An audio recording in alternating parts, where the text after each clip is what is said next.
ABN Entertainment YouTube channel ని subscribe చేసి notifications కోసం బెల్ బటన్ నొక్కండి.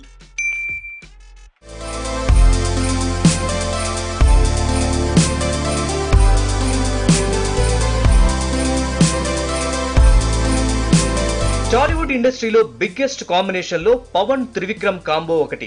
వీళ్ళు చేసింది 3 సినిమాలే అయినా దేనికదే స్పెషల్. జల్సా సినిమా ట్రెండ్ బెండ్ తీస్తే అత్తారింటికి దారేది ఇండస్ట్రీ రికార్డుల్ని బ్రేక్ చేసింది. ఈ 2 మూవీస్ తో ఏర్పడిన అంచనాలే అజ్ఞాతవాసికి మైనస్ గా మారాయి. సినిమా ట్రాక్ తప్పేలా చేశాయి.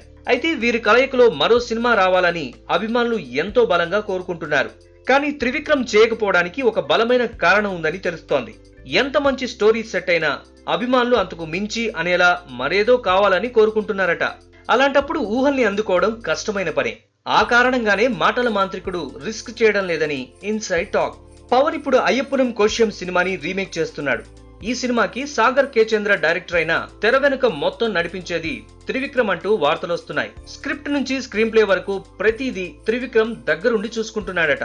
త్రివిక్రమ్ దర్శకత్వ పర్యవేక్షణ చేస్తున్న కారణంగానే పవన్ ఈ రీమేక్ ఓకే చెప్పాడనే వార్తలు చక్కర్లు కొడుతున్నాయి. నిజానికి ఈ రీమేక్ కు స్వయంగా త్రివిక్రమ్ దర్శకత్వం వహించొచ్చు. కానీ అంచనాలు అమాంతం పెరిగిపోయి అజ్ఞాతవాసి పరిస్థితి ఏర్పడుతుందేమో అని మాటల మాంత్రికుడు భయపడుతున్నాడట. అందుకే ఈ రీమేక్ సినిమాకి తెర వెనుకే ఉండి పనిచేస్తున్నాడట త్రివిక్రముడు. మరి త్రివిక్రమ్ దర్శకత్వ పర్యవేక్షణలో తెరకెక్కుతున్న అయ్యప్పనం కోశ్యం రీమేక్ ఎంతవరకు సక్సెస్ అవుతుందో వేచి చూడాలి.